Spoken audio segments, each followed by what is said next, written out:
Íñigo Fernández de Mesa, presidente del Instituto de Estudios Económicos. Bienvenido a Negocios. Hola, buenos días. Estábamos hablando que no parece ser el mejor momento para un movimiento del IRPF. España en el puesto 27 de 36 países analizados en ese informe de competitividad fiscal de 2020. ¿Cuál es la situación actual? Bueno, como el propio informe refleja, España sigue perdiendo posiciones desde el punto de vista de su sistema positivo, que es muy ineficiente comparado con el resto de países de la OCDE.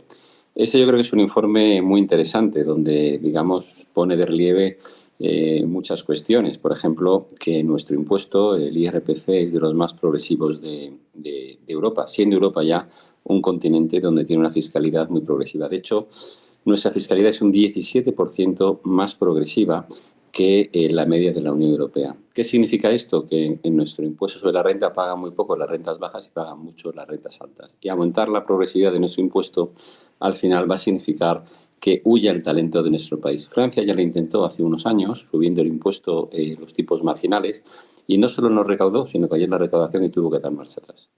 O sea que esta subida, ¿no, del IRPF podría suponer el efecto contrario totalmente. Tendría, en nuestra opinión, un doble efecto. Es decir, si solo se suben los tramos más altos, en primer lugar, la capacidad de recaudación va a ser muy limitada y fundamentalmente va a ser impuesto que penalice el talento. Es decir, va a ser mucho más difícil atraer talento y, por tanto, el talento siempre es indispensable para una economía. En cualquier caso, ningún país está subiendo los impuestos en estos momentos. España es el único país que está produciendo, que parece que va a subir impuestos, y esto al final va a repercutir en que la recuperación económica sea mucho más lenta. Precisamente los países están haciendo lo contrario, están bajando impuestos de manera temporal para generar confianza, porque al final lo que genera recaudación es el crecimiento económico, es decir, que las bases imponibles, que la tarta sea grande. Si la tarta es pequeña, como es ahora, es mucho más pequeña que antes que el COVID, por mucho que subamos los impuestos, no vamos a ser capaces de volver al nivel de recaudación previo al COVID. Porque una bajada de impuestos o un movimiento de las retenciones, por ejemplo, de impuestos en la parte de la empresa hacia el trabajador, podrían mejorar esa situación, podrían empujar el consumo interno para entonces empujar también el crecimiento económico. Le voy a poner un ejemplo muy práctico. Los ayuntamientos se les ha liberado 15.000 millones de euros para gastar. A veces con los números y con estas cifras perdemos un poco la perspectiva. Los 15.000 millones de euros que tienen los ayuntamientos para gastar es prácticamente una cantidad parecida a la que la Unión Europea nos va a dar en un año. Este dinero se puede usar para muchas cosas. Se puede usar, pues, para gastarlo en salarios, para gastarlo en aceras, o a lo mejor para quitar el IBI a los comercios, que van a estar obligados a cerrar, porque si les quitamos el IBI, igual sobreviven y entonces lo podrán pagar el año que viene.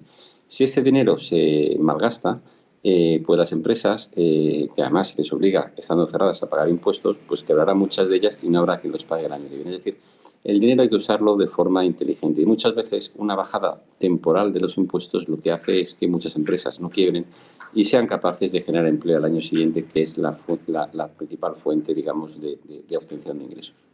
No obstante, usted sí ha señalado que si no es el momento de subir impuestos, tampoco es el momento de bajarlos.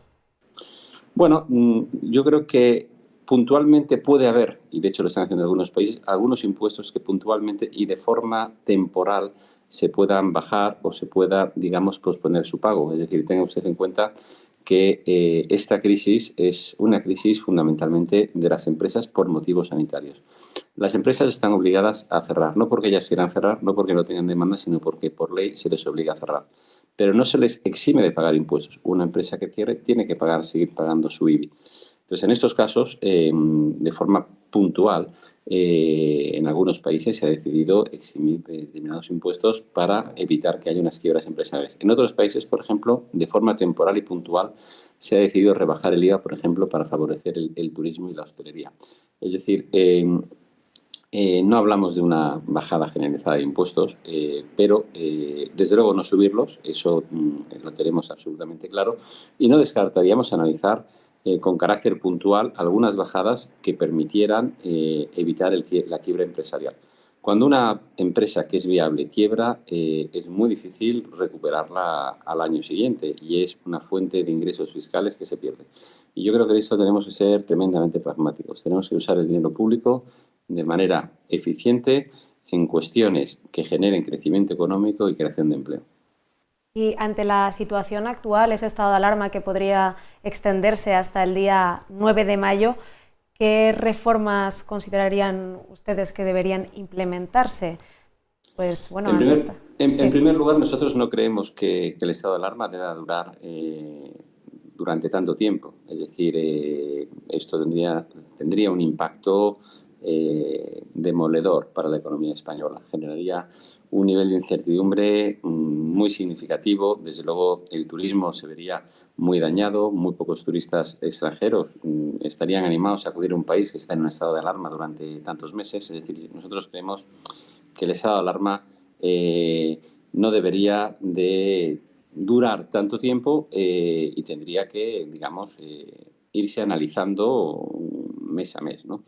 En segundo lugar, hay que dar mucha más estabilidad y certidumbre a las empresas. Es decir, dada la situación actual, tendríamos que tener un marco mucho más estable de los ERTEs, es decir, no tenerlos que renegociar cada mes, cada 2 meses, sino dar un periodo temporal mucho más amplio hasta finales del 2021, como por ejemplo ha hecho Alemania, o hasta que sea necesario y acabe, digamos, la situación pandémica actual.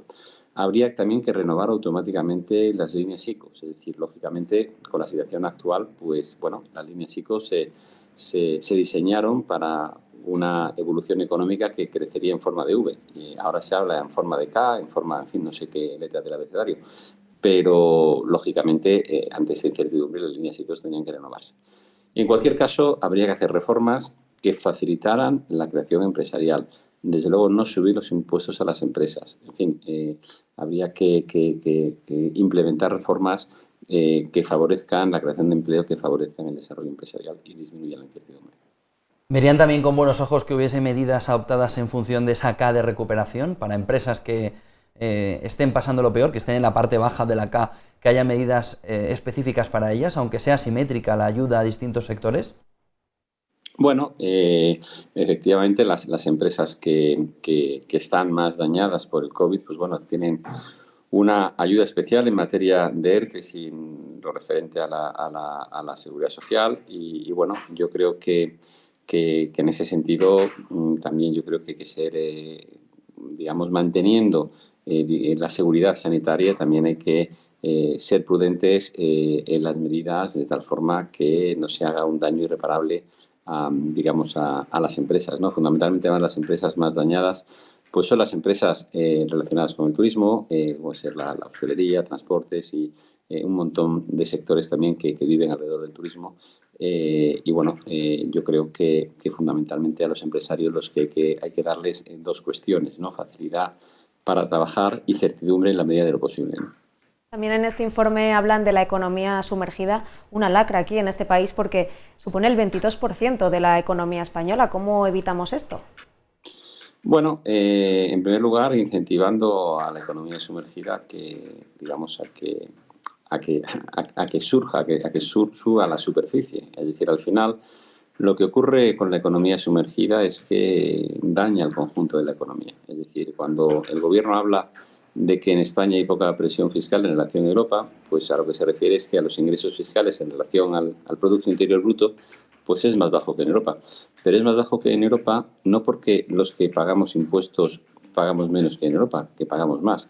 Es porque España tiene un 22% de economía sumergida y Europa tiene un 13%. Y si tuviéramos una economía sumergida del 13% en vez del 22%, pues nuestra presión fiscal sería exactamente igual que la de la Unión Europea. Pero si además tenemos en cuenta nuestro nivel de renta, pagamos un 6% más de impuestos que los europeos. Por tanto, el esfuerzo fiscal de los españoles es muy superior a los de los europeos. Y pedirnos un mayor esfuerzo fiscal sería alejarnos todavía mucho más de ese mayor esfuerzo fiscal que tenemos respecto de Europa.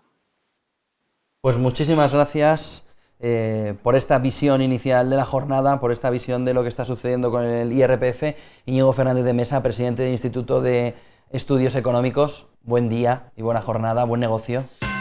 Buenos días, igualmente.